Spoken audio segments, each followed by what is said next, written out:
Hello दोस्तों, आज हम प्रश्नावली 13.1 का क्वेश्चन नंबर 6 को सॉल्व करेंगे। हमने बोर्ड पे क्वेश्चन इसलिए नहीं लिखा है क्योंकि क्वेश्चन काफ़ी लंबा था, थोड़ा बड़ा था, इसलिए हम पढ़ के आप लोग को बता देती हूँ और समझा देती हूँ। क्वेश्चन में कह रहा है, दवा का एक कैप्सूल एक बेलन के आकार का है जिसके दोनों सिरों पर एक एक अर्धगोला लगा हुआ है। देखिए आकृति 13.1 यहाँ पे दिया हुआ है। पूरे कैप्सूल की लंबाई 14 मिलीमीटर है और उसका व्यास 5 मिलीमीटर है। इसका पृष्ठीय क्षेत्रफल ज्ञात करना है। चलिए हम फोटो बनाते हैं। ये दिख रहा है ना, यहाँ पे यह दवा का एक कैप्सूल है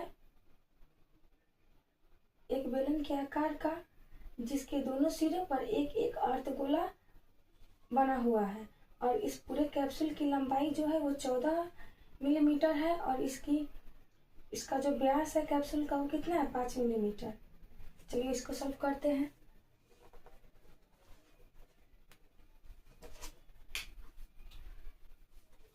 सबसे पहले हम एक कैप्सूल बनाते हैं।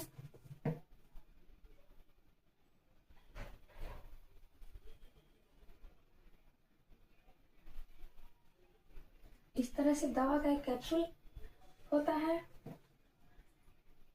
और इस पूरे कैप्सूल की जो लंबाई है वो 14 मिलीमीटर है।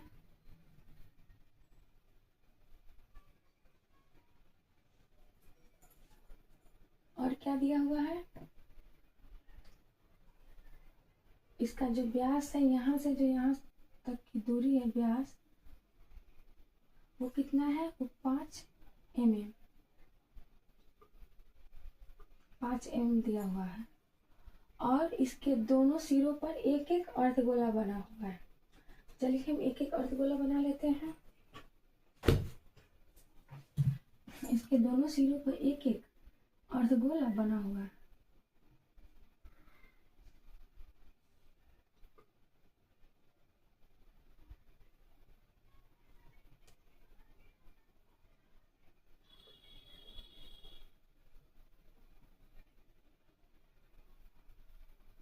इस तरह से एक अर्धगोला इधर हो गया और एक अर्धगोला इधर हो गया। तो जब इस बेलनाकार कैप्सूल का व्यास 5 mm है तो इस अर्धगोले का व्यास भी कितना होगा, 5 mm ही होगा, 5 मिलीमीटर ही होगा, क्योंकि ये दूरी और ये दूरी समान है। क्वेश्चन नंबर कितना है, 6। लिखेंगे हल।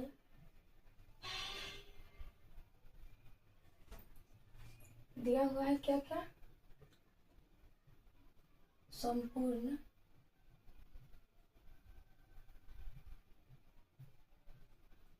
कैप्सूल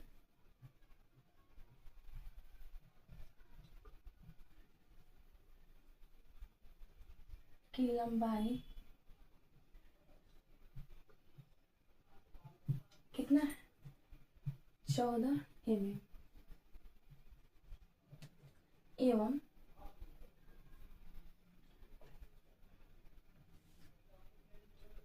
जब संपूर्ण कैप्सूल की लंबाई 14 मिलीमीटर है तो हम सिर्फ बेलनाकार भाग जो है यहाँ से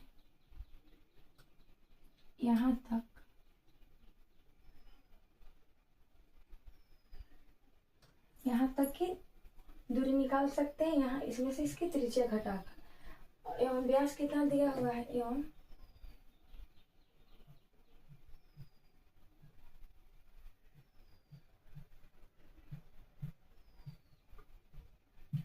व्यास कितना है, 5 mm बराबर अर्धगोले का भी व्यास है। तो हम यहाँ पे ऐसे लिखेंगे,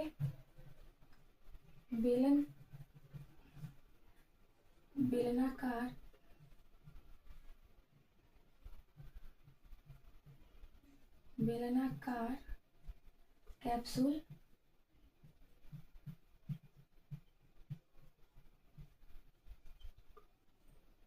का व्यास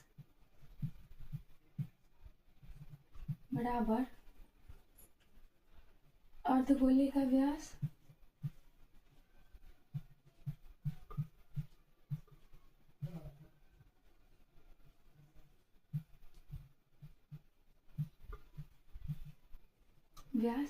बराबर कितना दिया हुआ है 5 मिलीमीटर। इसकी त्रिज्या कितनी हो जाएगी व्यास की आधी, इसीलिए लिखेंगे त्रिज्या बराबर d/2 व्यास/2 बराबर 5/2 बराबर 2.5 mm। तो अर्धगोले का जो त्रिज्या हो गया वो भी बेलन की त्रिज्या है जो 2.2 मिलीमीटर है।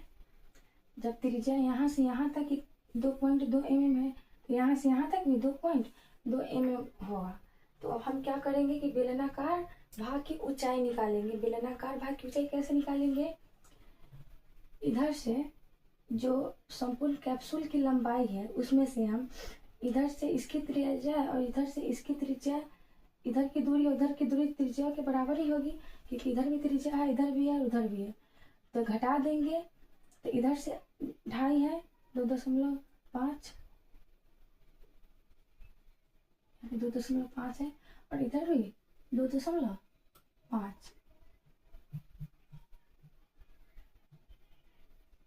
2.5 प्लस 2.5 तो कितना हो जाएगा 5 हो जाएगा। तो 14 में से 5 घटा देंगे तो 9 हो जाएगा।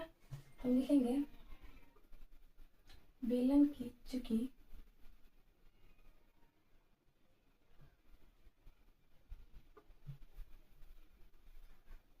कैप्सूल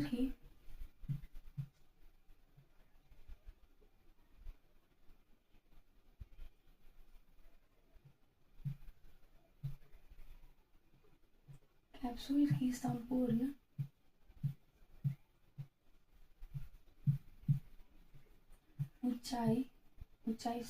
लंबाई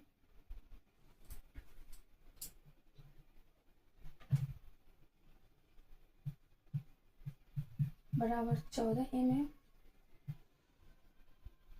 इसीलिए बेलनाकार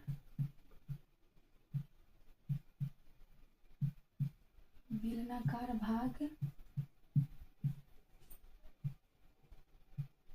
की ऊंचाई होता चाहे वो लंबाई होता, बेलन में ऊंचाई हो जाएगा। और हम इसको बेलन को सुता करके लिख दिए तो ये क्या हो जाएगा इसकी लंबाई। बेलनाकार भाग की ऊंचाई बराबर 14 माइनस 2.5 प्लस 2.5 बराबर 9 mm। ये हो गया बेलन की ऊंचाई।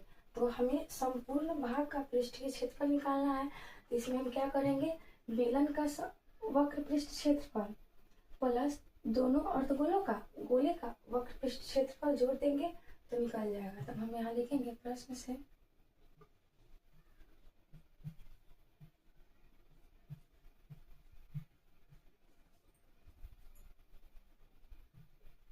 कैप्सूल का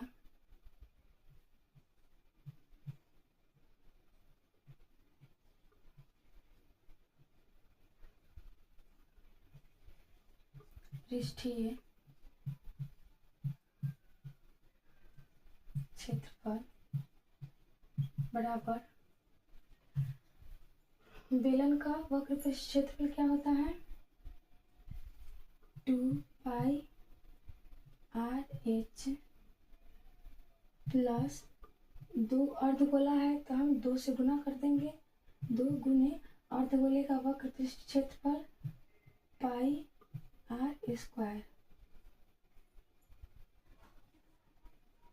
2πr², सॉरी 2πr²। अब हमें इसको सॉल्व कर देंगे तो यहाँ पाई है, आर है, यहाँ भी पाई आर है, तो हम कॉमन ले लेंगे। ये हो जाएगा पहले 2 पाई आर एच प्लस 2 दूनी 4 पाई आर स्क्वायर बराबर, यहाँ कॉमन ले लेंगे 2 पाई कॉमन हो जाएगा, तो बचेगा यहाँ क्या, आर भी कॉमन होगा, 2 पाई आर कॉमन हो जाएगा, क्या क्या बचेगा एच प्लस यहाँ 2 और पाई कॉमन हो गया, आर कॉमन हो गया, तो यहाँ 2 एक आर बच जाएगा, एक आर कॉमन हम ले लिए हैं, तो यहाँ हो जाएगा R2R बराबर 2 गुने पाई का मान 22/7 गुने आर कितनी है, त्रिज्या 2.5 इंटू एच कितना दिया हुआ है, ऊंचाई बेलन की 9 प्लस 2 गुने 2.5 सॉल्व करते हैं। 2.5 दूना 5, 5 और 9 14, हम लिखेंगे 2 गुने 22/7 गुने 2.5 गुने 14, हम 7 से कटा देंगे, 2 मतलब 14 कट जाएगा, उसके बाद क्या होगा 25 दूना 50, 5 हो जाएगा, 2 गुण 22 गुना 44, 22 गुना 44 और 44 में हम करेंगे 5 से गुना, ऐसे देखिए 22 गुना 44